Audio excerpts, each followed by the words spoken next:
Indian school JL Nagaur की online classes में आपका हार्दिक स्वागत है। पिछले वीडियो में मैंने आपको बताया कि किस प्रकार से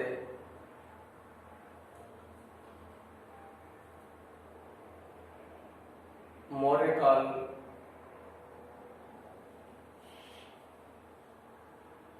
के समय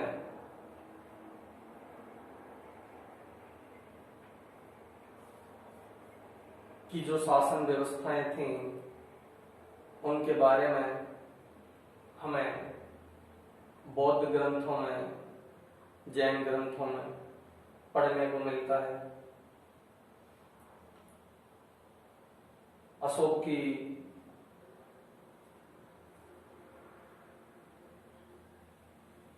उसके पूर्वजों की शासन व्यवस्थाओं के बारे में जो स्तंभों से और धार्मिक ग्रंथों से हमें जानकारियां मिलती हैं। मेगास्थनीज की पुस्तक इंडिका से हमें जो जानकारी मिलती है, चाणक्य द्वारा लिखी गई पुस्तक अर्थशास्त्र से हमें जो जानकारी मिलती है, उससे हमें पता चलता है कि धम्म क्या था, धम्म यात्रा, अनुसंधान, धम्म महामात्र, इनका क्या उद्देश्य था, ये मैंने आपको पिछले वीडियो में बताया।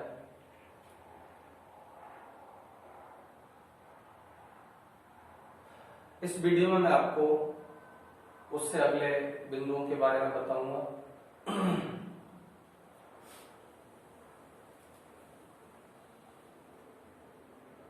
उस समय की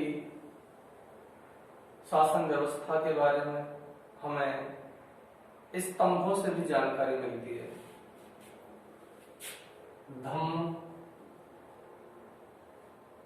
धम्म यात्रा,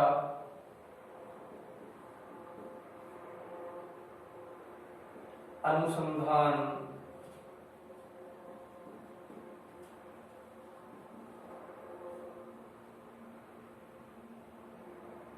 और धम्म महामात्र, ये हम पढ़ चुके थे पिछले वीडियो तक। अगला जो पॉइंट बचता है इसका, वो बचता है स्तंभ। स्तंभों से भी मौर्य काल के समय की शासन व्यवस्था के बारे में हमें पता चलता है।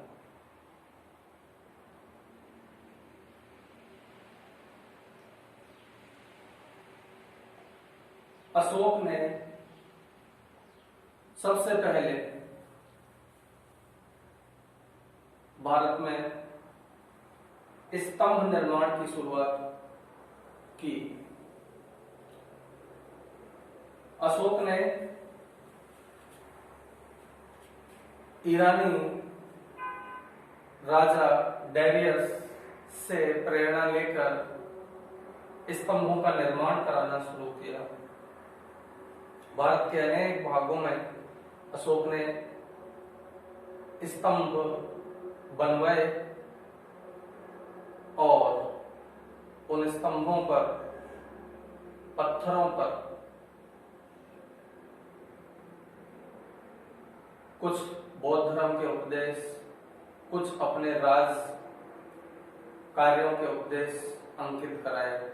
स्वयं के जीवन से संबंधित बातें खुदवाई जो तत्कालीन समय की जानकारियां प्रदान करते हैं। अशोक के अधिकांश जो स्तंभ हैं वो ब्राह्मी लिपि में हैं और उत्तर पश्चिम भारत में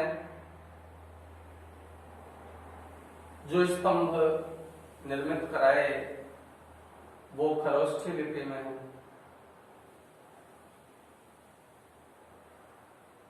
आज का पाकिस्तान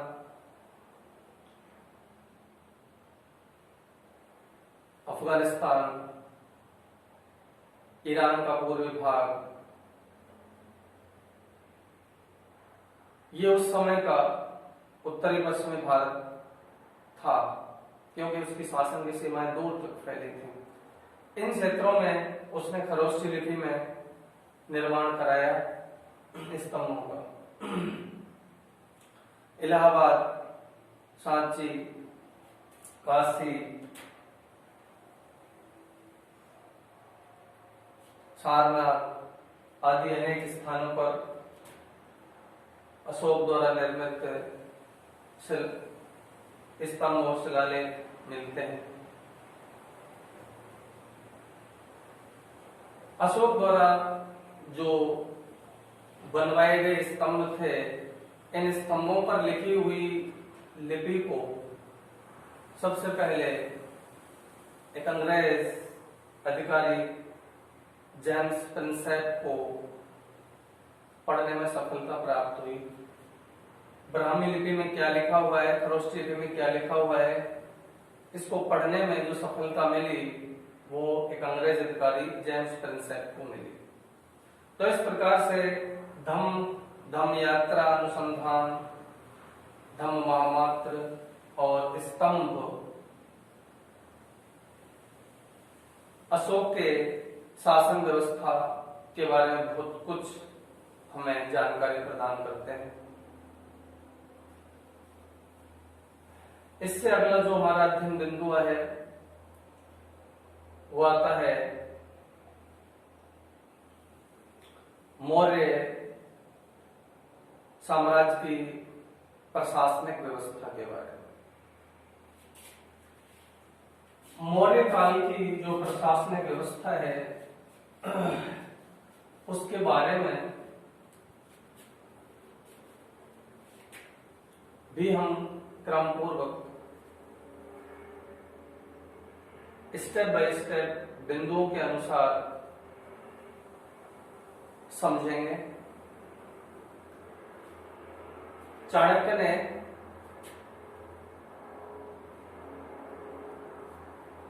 अपनी पुस्तक अर्थशास्त्र के माध्यम से समझाया कि किसी भी साम्राज्य के विस्तार के लिए, किसी भी साम्राज्य की मजबूती के लिए 7 बातों का, 7 पक्षों का होना महत्वपूर्ण है जो मजबूत स्थिति में होने चाहिए। राजा, उसके मंत्री, उसका साम्राज्य, उसका जनपद क्षेत्र, उसका राज्य, उसका एक निश्चित क्राइटेरिया, उसकी सेना, उसका दुर्ग, किला, उसका खजाना, उसके मित्र, ये सभी मजबूत होने चाहिए। यदि ये मजबूत नहीं होते, इनमें से एक भी पॉइंट वीक होता है तो वह साम्राज्य एक कमजोर साम्राज्य होता है और वो लंबे समय तक नहीं टिक सका। लंबे समय तक वही साम्राज्य टिक सका है इतिहास में जिसके ये 7 मजबूत आधार होते हैं। तो चंद्रगुप्त मौर्य के समय से लेकर के अशोक के समय तक मौर्य वंश के 7 मजबूत आधार यथावत बने रहे, लेकिन उसके आगे उसके आधार कमजोर पड़ने लगे। तो मौर्य वंश के अंतिम शासक बृहद्रथ को मारकर उसी के सेनापति पुष्यमित्र शुंग ने सत्ता अपने हाथ में ले ली। तो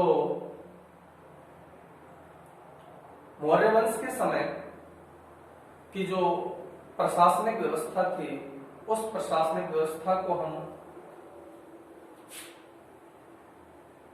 क्रम पूर्वक समझ सकते हैं।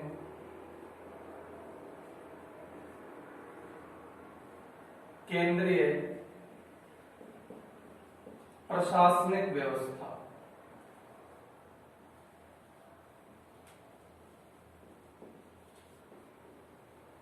चाणक्य द्वारा लिखित जो पुस्तक है, चाणक्य द्वारा लिखित पुस्तक अर्थशास्त्र में इस बात का उल्लेख किया गया है कि मौर्य वंश के समय पहली बार केंद्रीय प्रशासनिक व्यवस्था शुरू की गई। इस केंद्रीय प्रशासनिक व्यवस्था को सम्राट अकेला नहीं संभाल सकता था। इसको संभालने के लिए युवराज होते थे, राज पुरोहित होते थे, राज मंत्री होते थे, उसके जो महामात्र होते थे वो होते थे, और वो इसको संभालते थे।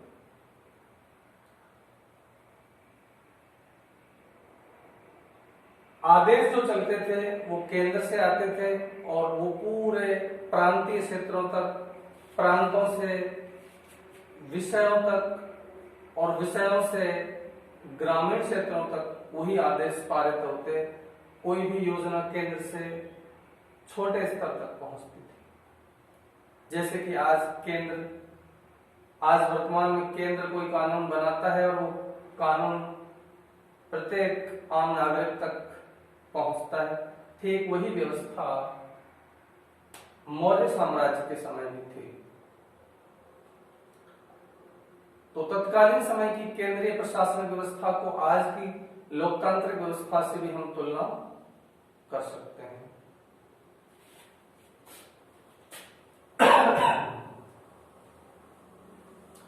दूसरा, जो उस समय की प्रशासनिक व्यवस्था को समझने का बिंदु है वो है समाहर्ता।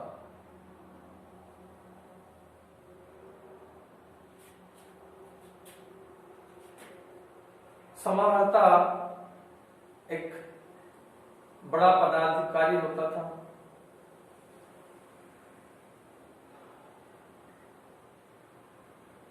यह आय व्यय का लेखा जोखा रखता था। राजस्व से कितनी आय प्राप्त हुई है और कितना देश में व्यय हुआ है, इसका पूरा विवरण ये तैयार करवाता।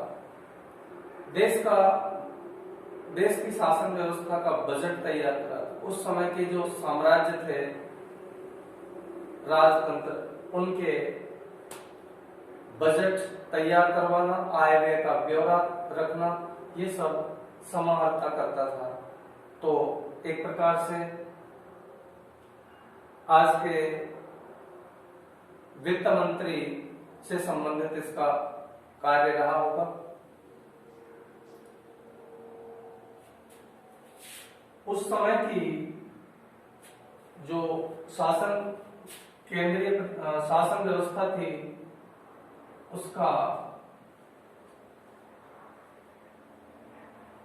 उसकी जानकारी का अगला जो बिंदु है वो है संनिधाता।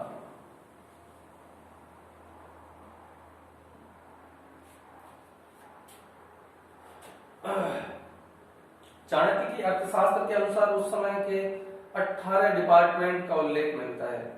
जैसे आज भी हमारे होते हैं ऊर्जा मंत्रालय, शिक्षा मंत्रालय, परिवहन मंत्रालय, तो उस समय भी 18 बड़े विभाग होते थे। सभी विभागों में अपने अलग अलग कोषाध्यक्ष होते थे। प्रत्येक विभाग का अपना अलग कोषाध्यक्ष होता होगा। आज भी यहाँ भी होता है, आज की वर्तमान शासन व्यवस्था में भी होता है। तो उस समय संनिधाता जो शब्द था ये जो पद था ये कोषाध्यक्ष के लिए उपयोग किया जाता था। प्रत्येक विभाग का अपना कोषाध्यक्ष होता था। उस समय व्यापार को पण्य कहा जाता था। पण्याध्यक्ष जो संनिधाता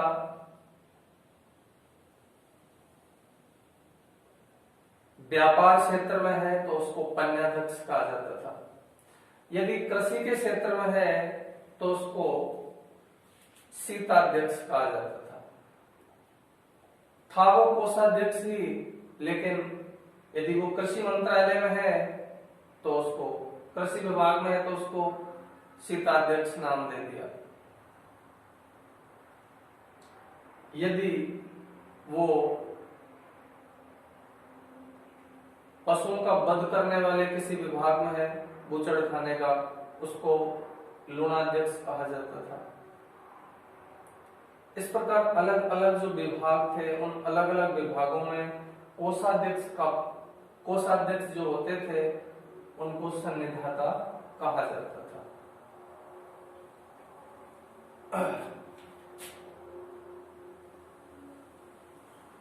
उससे अगला बिंदु आता है उस समय की प्रांतीय शासन व्यवस्था कैसी रही होगी। प्रांतीय शासन व्यवस्था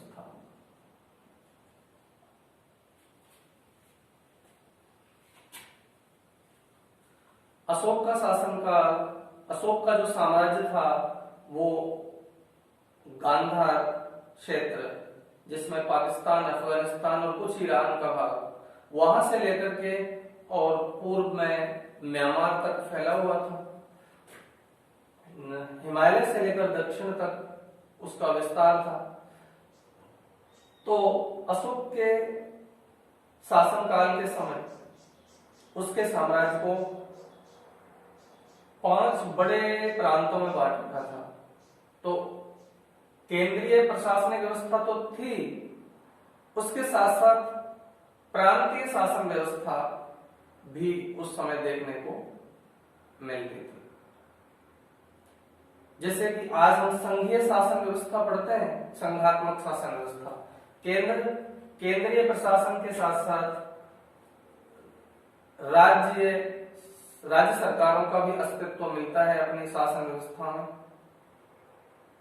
ये अपनी संघात्मक शासन व्यवस्था है। ठीक उस समय भी केंद्रीय प्रशासनिक व्यवस्था के साथ साथ प्रांतीय शासन व्यवस्था थी। पूरे साम्राज्य को 5 बड़े प्रांतों में बांट रखा था और उन प्रांतों को युवराज या आर्यपुत्रों के देखरेख में संभाला जाता था। उनकी शासन व्यवस्था को आर्यपुत्र या युवराज संभालते थे। अशोक का जो ये पूरा शासन था, प्रांतीय शासन, ये 4-5 टुकड़ों में बटा हुआ था। उत्तरापद शासन की जो राजधानी थी वो तक्षशिला थी।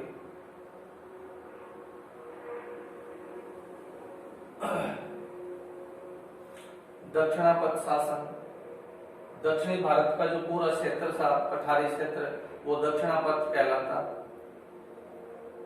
उसको, उसकी राजधानी स्वर्णगिरी थी।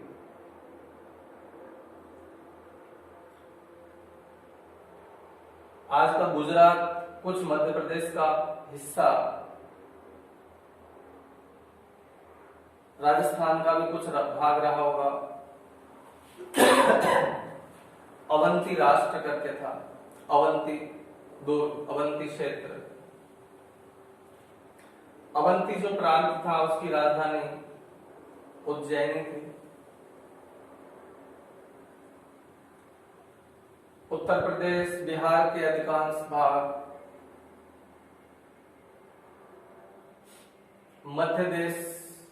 मध्य प्रांत के नाम से थे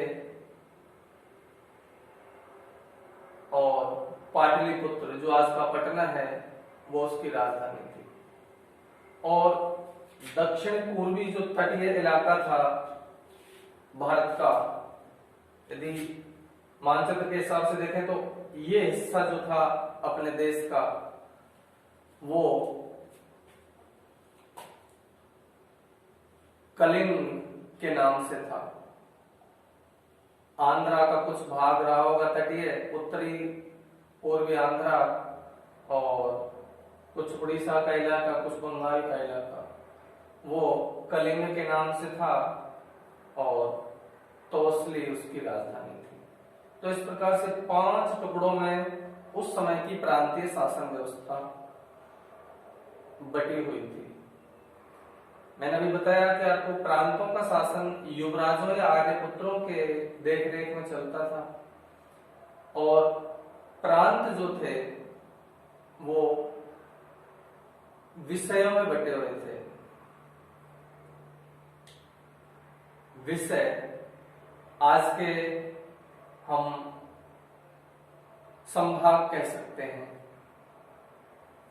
जिससे राजस्थान में 7 संभाग हैं, ठीक उसी प्रकार उस समय इन प्रांतों में संभाग रहे होंगे तो उनको विषय कहा जाता था। उनको उनका शासन संभालने वालों को विषयपति कहा जाता था।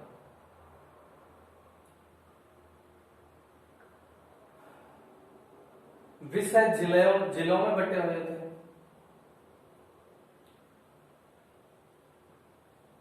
और जिलों की जो शासन व्यवस्था थी उनको संभालने वाला जो पदाधिकारी था वो स्थानिक होता था।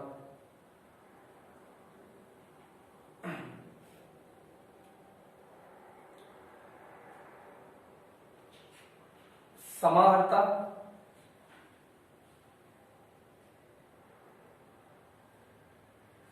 समाहर्ता जो पद था 2 नंबर पर, इसके नियंत्रण में स्थानिक के भी नीचे प्रदेष्टि नामक व्यक्ति होता था। प्रदेष्टि शायद आज का जो तहसील क्षेत्र होता है, तहसील क्षेत्र के प्रशासनिक व्यवस्था को संभालता होगा। प्रदेष्टि और प्रदेष्टि के नीचे ग्रामीण क्षेत्र में गांव की शासन व्यवस्था को संभालने वाले जो आज के अपने सरपंच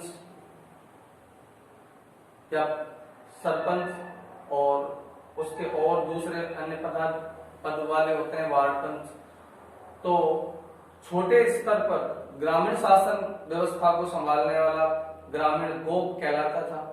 गोप, प्रदेष्टि, स्थानिक, समाहर्ता, विषयपति, युवराज, आर्यपुत्र, इस प्रकार से प्रांतीय शासन व्यवस्था को संभालने का एक बड़ा क्रम था पदाधिकारियों का। तो अशोक की शासन व्यवस्था केंद्रीय से लेकर के प्रांतीय तक बड़ी सिस्टेमेटिक थी। अगला जो इसका बिंदु आता है, प्रांतीय शासन व्यवस्था के बाद हम सैन्य व्यवस्था के बारे में समझेंगे। मौर्य वंश साम्राज्य के समय सैन्य व्यवस्था कैसी थी?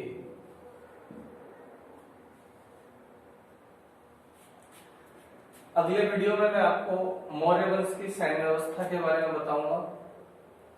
यहां तक मैंने आपको जो क्रम पूर्वक बताया है,